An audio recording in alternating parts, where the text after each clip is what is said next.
할렐루야. 아름다운 찬양으로 이 아침에 우리 주님 영광 받으신 줄 믿습니다. 지나간 한 주간도 우리 주께서 평안과 은혜로 인도하셨습니다. 설날도 다가왔는데 벌써 봄이 온 듯 우리의 마음이 푸근해졌습니다. 하나님의 은혜가 여러분의 심령 속에 항상 충만하시고 주신 은혜를 누리며 감사하며 사는 삶이 되시기 바랍니다. 오늘도 하나님 현존 앞에 예배할 때 영과 진리로 예배함으로 예배를 통한 기쁨이 말씀과 함께 충만하시기를 바랍니다. 사람들이 살아가는 삶의 양식은 다양하지만 크게 두 가지 흐름을 보면, 첫째는 단독자로서의 삶을 사는 실존적인 삶의 양식이 있고, 두 번째는 너와 나와 더불어 사는 동반자적인 삶의 양식이 있습니다. 인간은 누구도 대신할 수 없는 자기만의 삶을 누리는 것입니다. 그러면서도 동시에 다른 사람과의 관계 속에서 자아 실현을 이루어가는 것입니다. 사람은 홀로 서 있어야 되지만 그렇다고 해서 홀로 서 있으면 자기 실현을 이룰 수 없기 때문에 또한 더불어 함께 동반하며 살아가야 하는 존재입니다. 그래서 인간의 삶에는 반드시 함께하는 동반자가 있게 마련입니다. 인생에서의 자아 성취는 자기 자신만의 노력이나 힘으로는 이룰 수 없으며 누군가가 곁에 있음으로 이루어지는 것입니다. 사람의 인생에서 누가 나의 동반자인가라는 것이 내 인생에서 행복과 불행, 성공과 실패의 중요한 요소인 것입니다. 그러므로 우리는 심각한 물음을 던지고 거기에 대한 명확한 해답을 가져야 됩니다. 그것은 나의 인생에서 나의 참된 생명과 참된 행복과 영광된 승리를 위하여 가장 좋은 동반자는 누구인가라는 질문입니다. 여러분, 이 아침에 여러분에게 한번 물어봐야 할 것입니다. 나는 일회적이되 정말 중요한 나의 인생길에서 누구를 영원한 나의 동반자로 모시고 내 길을 가고 있는가라는 질문입니다. 구약에 나타나는 선지자 중에 미가라는 선지자는 인간 일반이 아니라 하나님을 섬기는 그의 백성들에게 하나님께서 기뻐하시는 것이 무엇인가를 하는 질문을 던지며 그것에 대하여 인간들의 잘못된 행위를 지적하고 하나님을 섬기는 자가 가져야 할 바른 자세를 선포하고 있습니다. 미가 선지자는 모레셋 사람으로서 유다 왕국에서 요담, 아하스, 히스기야 때에 활동을 했습니다. 미가 선지자는 누구보다도 유다 왕국에 대한 애착심을 가지고 유다 백성들과 유다의 통치자들의 죄악을 지적하고 고발합니다. 미가는 나라의 지도자와 백성들의 악이 그 땅에 하나님의 은총이 떠나게 하고 오히려 하나님의 진노를 불러오는 것임을 지적하고 있으며, 그래서 미가 선지자는 하나님을 기쁘게 하는 자가 될 것을 가르쳐주고 있습니다. 그래서 미가 선지자는 먼저 유다 백성의 모든 행위와 유다 종교 지도자들의 행위를 지적하며 잘못된 종교의식과 재물에 대한 지적을 주고 있습니다. 미가는 이렇게 물어봅니다. 내가 무엇을 가지고 여호와께 나아가며 높으신 하나님께 경배할까? 이 물음을 통하여 유다 백성들의 유다 종교 지도자들의 잘못된 종교 행위를 지적하고 있습니다. 미가는 내가 번제물로 1년 된 송아지를 가지고 그 앞에 나갈까라는 질문을 던지면서 이스라엘 백성들, 유다 백성들의 잘못된 의식을 깨우치고 있습니다. 여기 번제물 1년 된 송아지는 번제에서 사용되는 제물 중에 가장 귀하고 좋은 것입니다. 유다 백성들과 종교 지도자들은 그들이 행하는 제사 행위 그 자체로서 하나님을 향한 인간의 섬김을 다한다고 여기고 그것으로서 하나님을 기쁘게 한다고 자부하고 있었습니다. 그러나 미가 선지자는 이러한 유다 백성들의 종교 지도자들의 잘못된 의식을 지적하고 하나님께서는 사람들이 행하시는 제사 행위 그 자체만으로 결코 기뻐하지 않으신다는 것을 지적하고 있습니다. 미가 선지자는 하나님을 향한 참된 경외심이 없이 행하는 이러한 종교 행위는 오히려 하나님의 노를 유발시킨다고 지적하고 있습니다. 그리고 또 말하기를 여호와께서 천천의 수장이나 만만의 강물 같은 기름을 기뻐하실까? 내 허물을 위하여 내 맏아들을 내 영혼의 죄로 말미암아 내 몸에 열매를 드릴까 하고 물어보고 있습니다. 여기 말하는 수장, 만만의 강물, 아들, 맏아들, 내 몸의 열매, 이것은 사람이 신에게 드려지는 모든 제물 중에 최고의 질과 가치 있는 것들입니다. 특별히 아들을 드리는 것은 이방 종교에서 행해지는 행위로서 사람이 행하는 최고의 희생 제물입니다. 미가는 유다 종교 지도자들이나 백성들이 하나님께서 자기들이 드리는 이런 제물로 기뻐하리라고 생각하고, 우리가 이런 제물을 하나님께 드림으로 우리는 하나님을 향한 섬김을 다했다고 자부하였습니다. 그러나 미가는 하나님께서는 사람이 드리는 이러한 제물로서는 기뻐하지 아니하시며 진심이 빠진 그런 제물로서 하나님은 오히려 그들에게 화를 내리게 하실 것이라고 지적하고 있습니다. 그러면 왜 하나님께서는 인간의 종교 의식과 제물로 기뻐하지 않습니까? 세 가지 이유가 있는데, 첫째는 하나님께서는 마음이 없는 제물을 원하지 않기 때문입니다. 하나님은 인간의 중심을 보십니다. 사람이 드리는 물질적인 것으로서는 결코 하나님의 뜻을 이룰 수가 없습니다. 신명기에서는 너는 마음을 다하고 성품을 다하고 힘을 다하여 내 하나님 여호와를 사랑하라고 명하셨습니다. 마음이 없고 정성이 빠진 예물은 하나님 앞에는 빈 껍질입니다. 이스라엘 백성들은, 유다 백성들은 그들이 값비싼 제물을 하나님께 드림으로 우리는 하나님을 향한 섬김을 다했다고 말하지만, 미가는 아니다, 마음이 없는, 진실이 없는 예물 하나님 받으시지 않는다, 그것은 아무 가치가 없다고 지적하고 있습니다. 두 번째는 회개 없는 제물을 하나님은 기뻐하지 않기 때문입니다. 하나님께서 원하시는 것은 사람들이 드리는 회개입니다. 회개의 마음으로 하나님 앞에 나가는 것, 그것을 하나님은 기뻐 받아 주십니다. 회개가 없는 제물은 하나님께 영광 돌릴 수 없습니다. 회개가 빠진 제물은 신을 달래어 복을 받고 신을 달래어서 화를 면하려는 인간의 뇌물과 같습니다. 사람은 뇌물을 받고 마음이 움직이지만 하나님은 뇌물을 받고 움직이지 않습니다. 모든 것이 다 하나님의 것입니다. 회개 없는 제물을 하나님은 기뻐 받으시지 않습니다.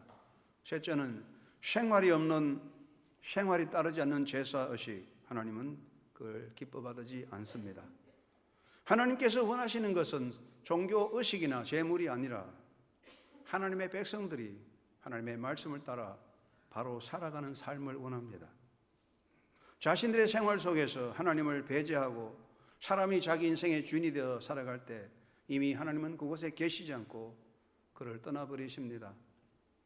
하나님께서는 그 백성들이 당신께서 주신 말씀 안에서 하나님이 세우신 법도를 따라 살아가는 생활이 되기를 기뻐하십니다.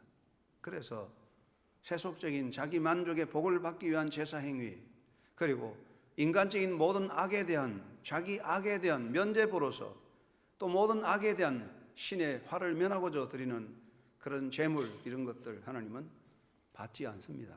그것은 오히려 하나님에게 기쁨이 아니라 하나님의 마음을 화나게 만들 뿐입니다. 그러면 하나님이 기뻐하시는 것은 무엇일까요? 미가는 세 가지를 지적했습니다. 첫째는 공의를 실천하는 것을 하나님은 기뻐하신다고 했습니다.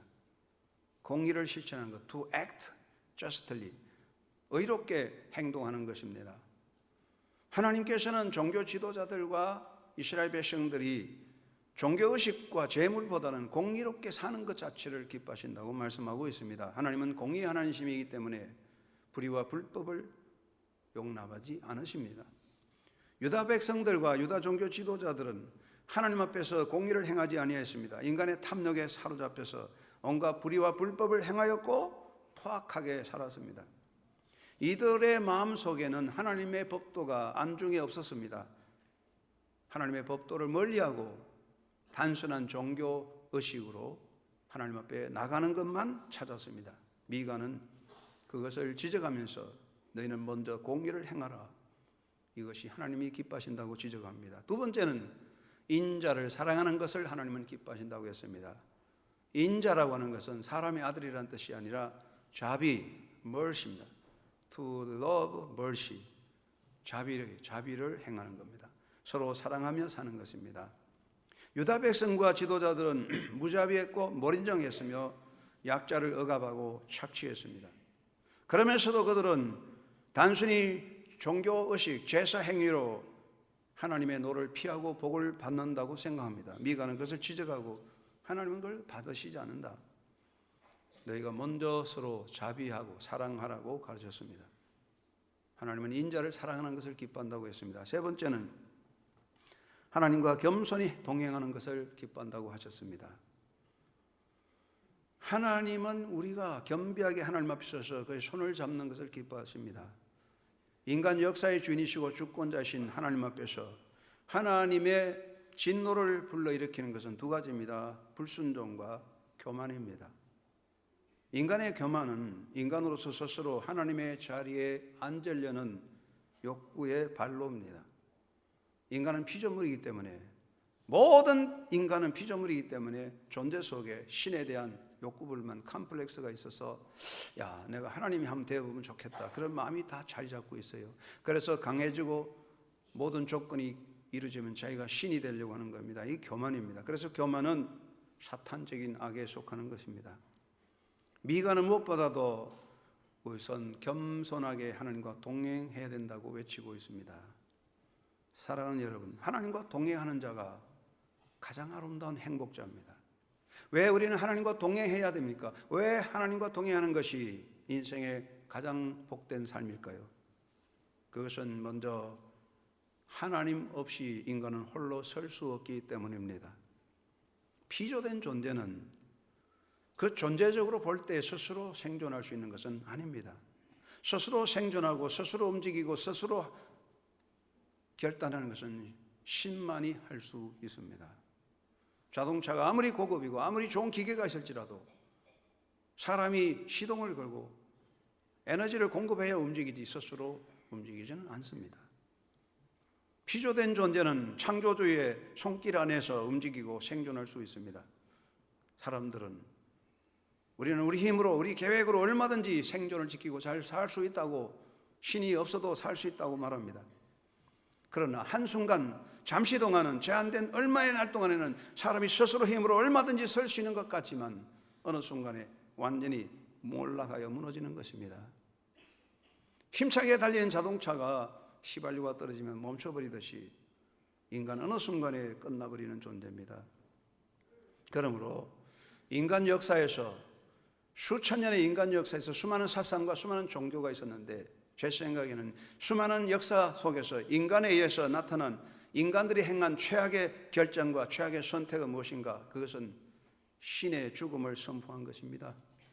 하나님은 죽었다고 선포한 이것은 인간으로서 행한 최악의 선택과 결정이었습니다. 사랑하는 여러분, 우리가 살아갈 때에 뭔가 모자라도 살아갈 수 있습니다. 그러나 신의 죽음이라는 것은, 신은 죽었으니 신은 죽이고 신은 없으니 우리끼리 잘 살자, 이것은 불가능한 것이며, 신의 죽음은 곧, 하나님의 죽음은 곧 인간의 전폭적인 파멸, 인간 역사의 전폭적인 절망을 말하는 것입니다. 사람은 하나님 없이는 스스로 설 수 없습니다. 왜 우리는 하나님과 동행해야 됩니까? 두 번째는 인간은 하나님 없이는 인간적 상황을 극복할 수가 없습니다. 사람들은 스스로 할 수 있다, 하면 된다, 불가능이 없다고 외칩니다. 그럴 것 같아요. 하면 될 것 같아요.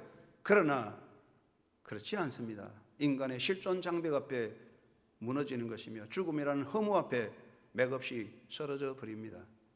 그러므로 사람이 스스로 할 수 있다, 하면 된다는 것은 어떻게 보면 어린아이의 맹룡이며 헛된 기계에 불과한 것입니다. 마태복음 19장 26절에서 예수님 말씀하시기를, 사람으로는 할 수 없다. With man, this is impossible. 이것은 with man이란 말은 without God, 하나님 빼놓고 사람 말은 안 된다. Without God, this is impossible. 하나님을 빼놓고 아무것도 할 수 없다고 말씀하고 있습니다. 다 할 것 같지요. 그러나 인생의 실존장벽 죽음 앞에 우리는 완전히 두 손 들고 맙니다. 하나님 없이는 어떤 것도 극복해 갈 수 없습니다. 셋째는 하나님 없이는 참된 희망이 없기 때문입니다. 희망이라는 것은 무엇입니까? 무언가 바라는 것입니다. 오늘 내가 사는 것은 희망이 아닙니다. 오늘 내가 가지고 있는 건 희망이 아닙니다. 앞으로 내가 살아가는 데 대한 꿈을 가지는 것이 희망입니다. 그렇기 때문에 인간은 존재성 자체로서 스스로 무엇인가 희망하는 존재일 뿐 스스로 희망이 될 수는 없습니다. 여러분 어떻게 생각하십니까? 강한 자는 약자의 희망이 되고 있습니까? 가진 자는 못 가진 자의 희망입니까? 지식인은 범인의 희망입니까? 젊은이는 노인의 희망입니까? 결코 아닙니다. 강한 자가 약자를 억압하고 가진 자가 못 가진 자의 것을 뺏고 지식인이 범인을 무시하며 사회를 혼란하게 만들고 젊은이들이 노인들을 구박하고 몰아붙이는 세상입니다. 인간은 절대로 인간의 희망이 될 수가 없습니다. 우리가 어린아이에게 희망을 가지는 것은 그 어린아이를 통하여 역사하시는 하나님에 대한 희망이지 사람 자체의 희망은 아닙니다. 하나님이 없다면, without God, 하나님이 없다면 우리의 모든 희망은 끝나는 겁니다. 꿈도 끝나는 것입니다. 그래서 하나님과 동행하는 사람이 되어야 합니다. 우리가 하나님과 동행할 때에 영원한 생명의 삶이 보장됩니다. 사랑하는 성도 여러분, 여러분이 땅에 태어날 때, 어린아이로 애행하고 태어날 때 엄마 아빠가 너는 행복하다, 너는 성공한다고 성공 보장서를 주었습니까? 여러분이 땅에 태어날 때 행복할 보장서를 가지고 나왔습니까? 보장이 없습니다. 자동차를 새 차 사면 5년 아니면 10,000마일, 100,000마일 보장서가 따라옵니다. 그러나 사람은 태어날 때 어떤 생명의 보장을 가지고 오지 않았습니다. 완전히 빈손으로 왔습니다. 우리가 태어나서 열심히 노력합니다. 열심히 힘씁니다. 땀 흘려 애씁니다. 그러나 인생에 대한 영원한 삶의 보장은 없습니다. 언젠가는 어느 순간에 사라져버린 존재입니다. 그래서 인간은 허무한 것입니다. 사람은 노력하고 달려갈수록 깊이 들어갈수록 허무를 느끼는 것은 아무 보장이 없다는 것 때문입니다. 인생의 보장은 무엇입니까? 바로 하나님과 동행하는 것. 살아계신 하나님은 나의 생명과 영원한 삶의 보장이 됩니다. 여러분 하나님과 동행하십니까? 여러분의 영원한 삶이 보장되어 있습니다. 그리고 하나님과 동행하는 자에게 참된 자아 성취가 열려지는 것입니다. 사람이 아무리 똑똑하고 잘나도 혼자서는 아무것도 못하고 아무것도 없는 곳에서 나는 행복하다, 나는 성공했다, 그 사람은 웃기는 사람이죠. 혼자서는 안 되는데 우리가 하나님의 도움이 없이는 자기 성취를 얻을 수 없습니다. 사람들은 꿈을 가지고 꿈을 이루고자 달려가고 수고하고 애를 씁니다. 일생 동안 정말로 나는 성공할 거다, 행복할 거다, 큰 꿈을 가지고 달려오지만 아무 보장이 없고 어느 순간에 모든 것들이 사라져버리는 존재입니다. 움켜잡는 순간에 사라지는 존재입니다. 자기 성취, 내 행복의 성취는 누가 보장해 줄까요? 아무도 보장할 수 없습니다. 우리가 하나님과 동행할 때 하나님은 나의 자기 성취의 보장책이 되십니다. 예수님 말씀하십니다. 사람으로는 안 되지만 하나님으로는 다 할 수 있느니라. With God, all things are possible. 하나님이 할 때는 다 될 수 있습니다. 그리고 하나님과 동행하는 삶은 최상의 삶이 되는 것입니다. 여러분 무엇이 인생의 최상의 삶일까요? 어떤 사람이 최상의 삶을 살고 있을까요? 그가 누리는 권세, 물질, 부귀영화, 외모? 야, 저 사람 정말 나도 저렇게 한번 살았으면 한이었겠다 한번 들어가 보세요. 그렇지 않습니다. 인생의 최상이 무엇입니까? 소유, 환경, 영광? 한순간에 사라지는 뜬구름과 같은 것입니다. 안개는 눈에 보이지만 움켜잡을 수 없어요. 대단한 안개가 뭐 있는가 지금 잡아보세요. 없어요. 세상 것은 안개같이 다 사라지는 존재인데 인생의 최상은 무엇일까요? 여러분 하나님과 동행하는 사람이 인생의 최상의 삶을 사는 것입니다. 여러분의 인생의 최상의 삶은 하나님과 동행하는 것입니다. 예수님은 자기를 임마누엘이라고 하셨습니다. 하나님이 나와 함께 하신다. 내가 어디를 가든지 내가 어디에 서 있든지 내가 무엇을 가졌든지 그곳에 하나님이 계시지 않고 그곳에 예수님이 계시지 않는다면 그 우리는 완전히 허망한 것이며 공허한 것이며 결국은 최악으로 떨어져 가는 것이죠. 모든 걸 가졌다고 큰소리 치지만 하나님을 떠나버리고 예수님이 떠나버릴 때 최악이 되고 영원한 고통과 절망의 날로 가는 것입니다. 여러분, 성경에 훌륭한 인물이 많습니다. 저는 성경에 많은 사람 중에서 정말 요나단이 정말로 최상의 삶을 산 사람이라고 저는 생각합니다. 사울의 아들 요나단입니다. 그는 권력자가 아니고 왕도 된 거 아닙니다. 그런데 왜 그럴까요? 이스라엘 백성들이 요나단을 보고 저 사람은 성공한 사람이다, 위대한 왕이다, 저 사람은 위대한 지도자다, 지혜자다고 말하지 않았습니다. 이스라엘 백성들이 요나단을 보고 말할 때 요나단은 하나님과 동사한 사람이다. 할렐루야. 하나님과 동행한 사람이다. He did this today with God's help. With God's help. 하나님의 도움으로 살아온 사람이다. 그 이름이 최고입니다. 저는 한영교회 성도 여러분이 인간적으로 어떤 영광과 성취를 누릴지는 모르지만 여러분 모두가 요나단 같이 하나님과 함께하는, 하나님과 동행한 사람으로서의 영광의 자리에 서기를 주의 이름으로 축원합니다. 여러분의 묘비에 어떤 이름이 설지 몰라도 이 사람은 하나님과 동행한 사람이다. 그 이름이 새겨지기를 주의 이름으로 축원합니다. 사랑하는 여러분이요, 세상이 다 지나가는데 모든 인생의 삶이 동반자가 다 사라져버릴지라도 하나님은 영원합니다. 늘 하나님 앞에 겸손과 순종의 사람이 되기를 바랍니다. 우리가 구원받은 백성이라면, 우리가 노력하고 애써서 구원받은 것이 아니라 하나님의 은혜로 구원받았다면, 구원받은 하나님의 자녀라면 우리가 이 땅에 살 때에 하나님 앞에서 겸손과 순종을 배우고 그것을 몸에 익혀야 됩니다. 예수님이 보여주신 삶의 내용은 두 가지입니다. 첫째는 그는 스스로 하나님이시지만은, 하나님과 동등되신 분이지만은 그는 그의 몸으로, 그의 고난의 몸으로 순종을 배우셨습니다. 히브리서 5장 8절에 그는 하나님이시지만 고난을 통해 순종을 배우셨다고 했어요.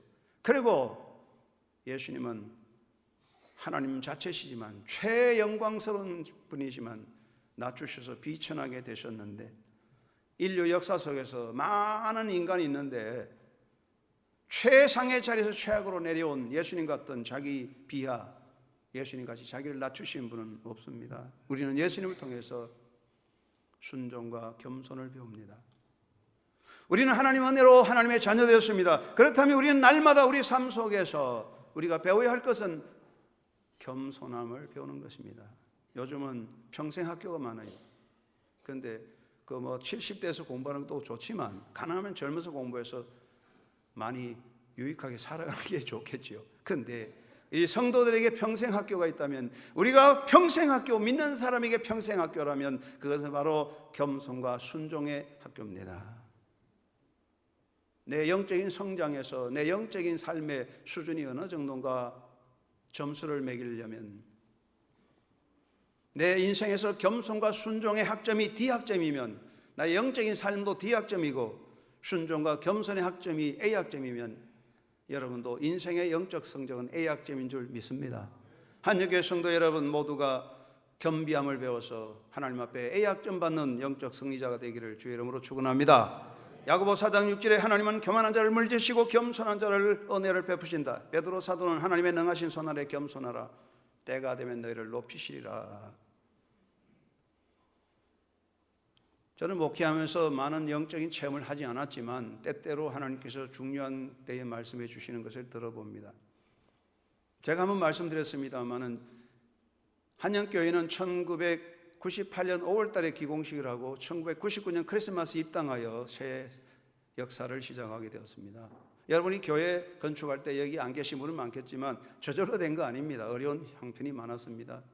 또 IMF도 터지고 그런 문제가 많았는데 저는 당회장으로서 교회 책임자로서 이 교회를 건축할 때 인간적으로 대단히 짐이 무거웠고 스트레스가 많았어요. 정말 여러 가지 문제가 많았습니다. 힘들었습니다. 다 이야기할 수 없지만.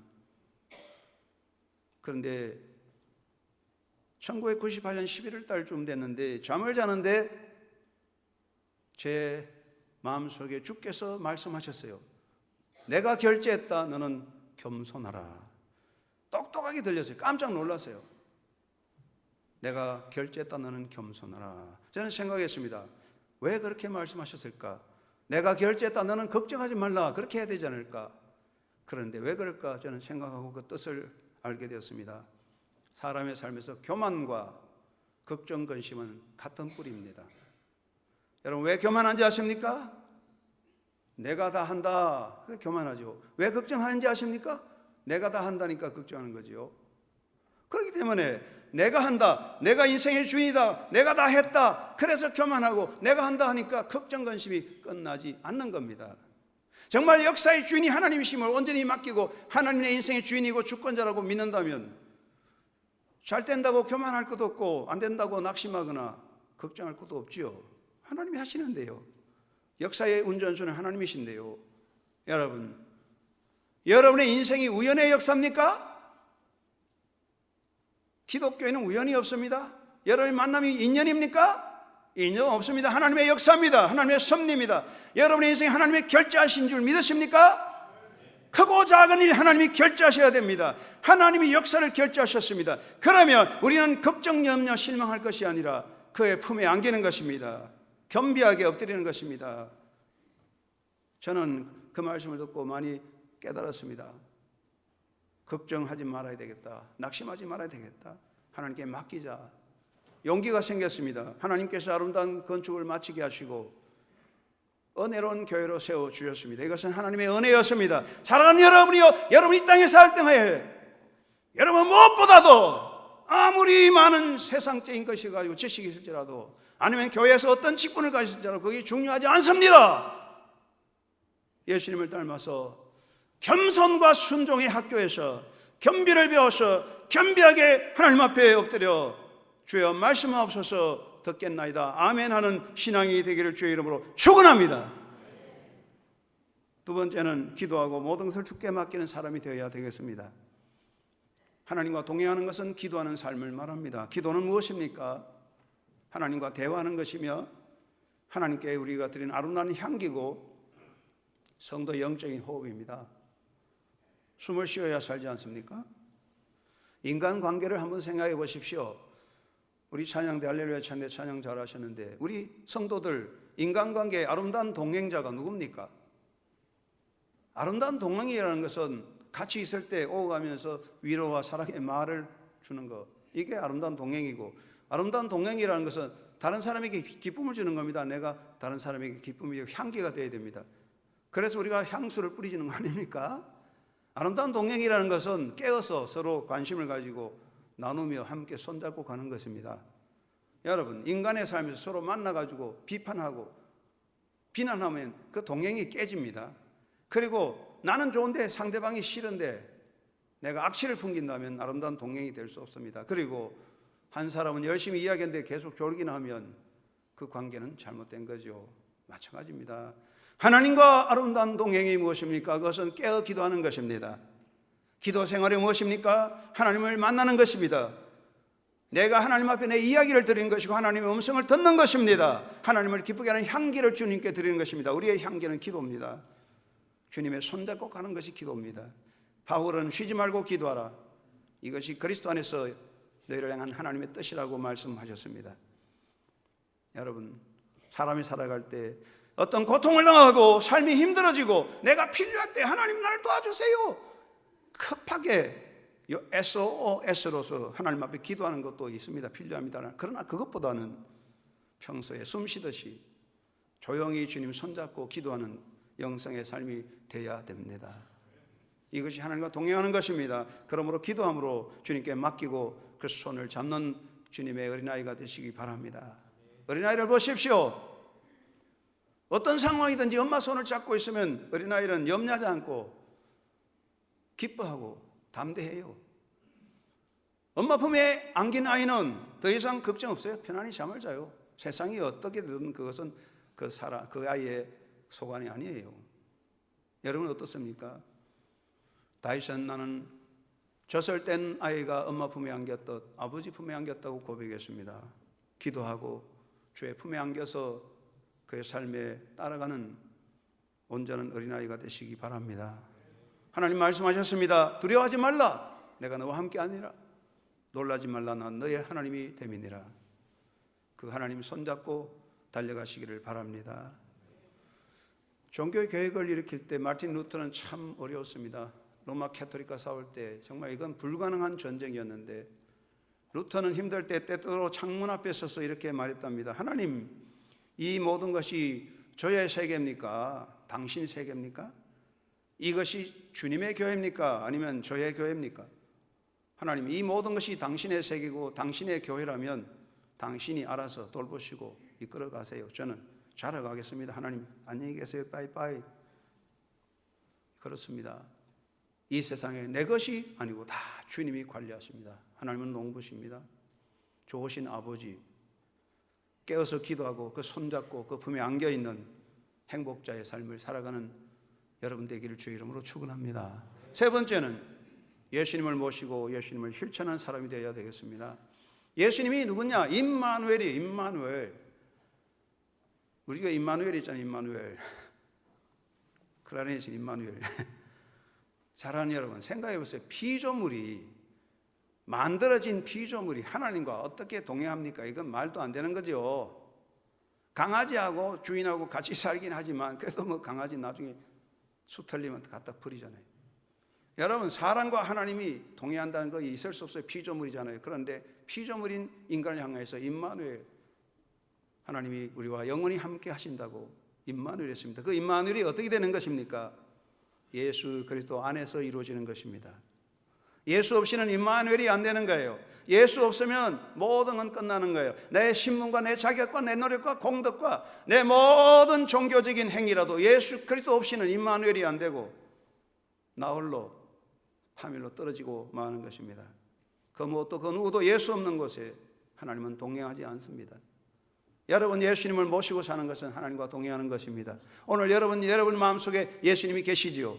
여러분 예수님 모시고 사는 사람이지요. 그렇다면 바로 여러분이 하나님과 동행하고 있습니다. 바로 여러분이 임마누엘입니다. 우리가 예수님을 모시고 예수 안에서 기뻐하고 그의 부유함을 누리는 자가 되어야 되겠습니다. 예수님은 모든 것의 모든 것이고 예수님은 모든 권세의 머리가 되시고 예수님은 모든 영광의 머리가 되십니다.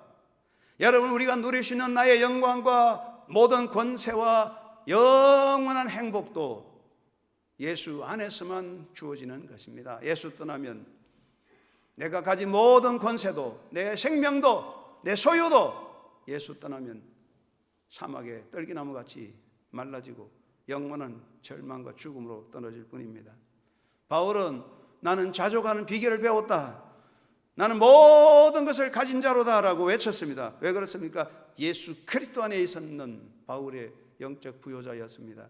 예수님은 나를 믿는 자는 그 배에서 생수의 강이 흘러넘치리라고 했습니다. 우리가 예수 안에 있을 때 예수님의 생명이 우리 속에서 기쁨과 생명력의 역사를 일으킬 것입니다. 여러분, 예수님을 모시고 임마누엘의 신앙생활을 함으로써 여러분의 심령 속의 기쁨과 영적 부유함이 샘솟아나는 삶이 되기를 바랍니다. 그리고 예수님을 실천하는 사람이 되십시오. 우리가 예수님과 동행한다는 것은 내가 예수님의 손과 발이 되어서 무언가를 봉사하고 섬기는 것입니다. 주여, 내 손과 발을 사용하여 주시옵소서. 고백하는 자가 되십시오. 야고보는 예수님 안에서 경건은 고아와 과부를 그 환난 중에서 돌보는 것이라고 했습니다. 진실한 섬김과 봉사는 하나님과 동행하는 삶의 내용입니다. 우리가 예수님을 주로 모시고 내 손과 발이 주님의 손과 발이 되어 서임받겠다는 작은 봉사의 삶으로 노력한다면 그 작은 봉사 하나님 기뻐하십니다. 큰 역사, 큰 기획, 어마어마한 사건, 그것이 중요하지 않습니다. 이름 없는 봉사, 작은 희생, 그것이 주님의 손과 발이 되면 하나님은 그 이름을 빛나게 영광 속에 세울 것입니다. 포르투갈 선교사인 아이라 길레트가 동아프리카 원주민에 대한 이야기를 해주었습니다. 그 원주민들이 병나면 병원에 가는데 정부에서 돈 들여서 병원을 잘 차려놨는데 원주민들은 정부가 세운 병원에 안 가고 멀리 걸어서 선교사들이 세운 병원에 찾아오는 거예요. 그러니까 선교사님이 아니 정부에서 세운 병원이나 우리가 운영하는 병원이나 똑같은데 왜 멀리 고생스럽게 여기까지 찾아오느냐 했더니 원주민들이 대답하기를 이렇게 대답했답니다. 치료 방법은 같을지 몰라도 치료하는 손은 다르기 때문입니다. 여러분, 치료의 방법과 치료의 손은 다른 것입니다. 같은 재료로서, 값비싼 재료로서 음식을 만들지라도 엄마의 사랑의 손이 담긴 음식이 생명이고 맛이 있는 거예요. 여러분의 손과 발이 예수의 손과 발이 되어 뭔가 섬기겠다고 바쳐질 때에 그 손에 주님의 사랑이 있고 생명이 역사할 것입니다.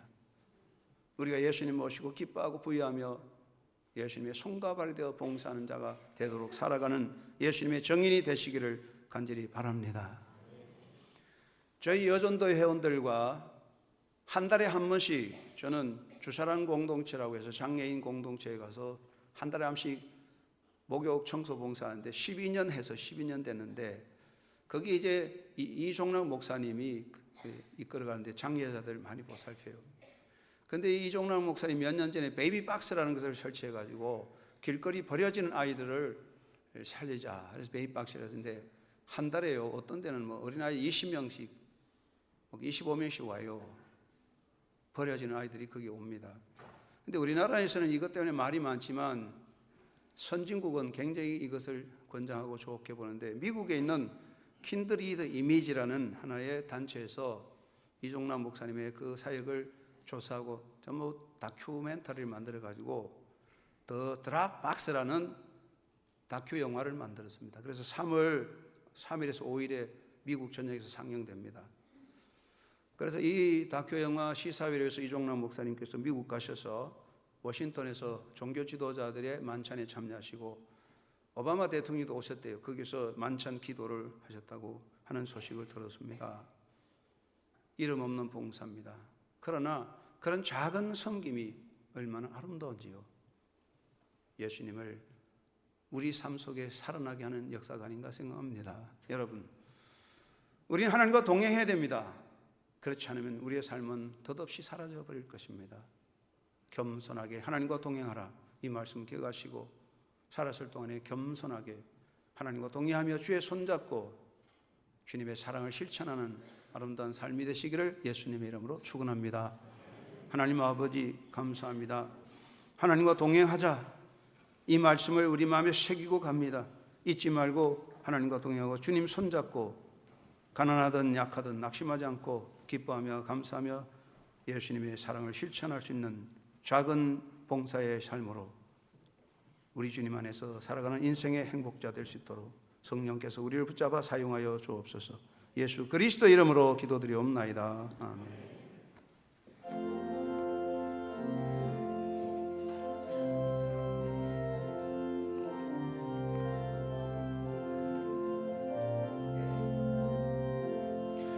예수 따라가면 복음 순종하면 우리 행할 길 환하겠네.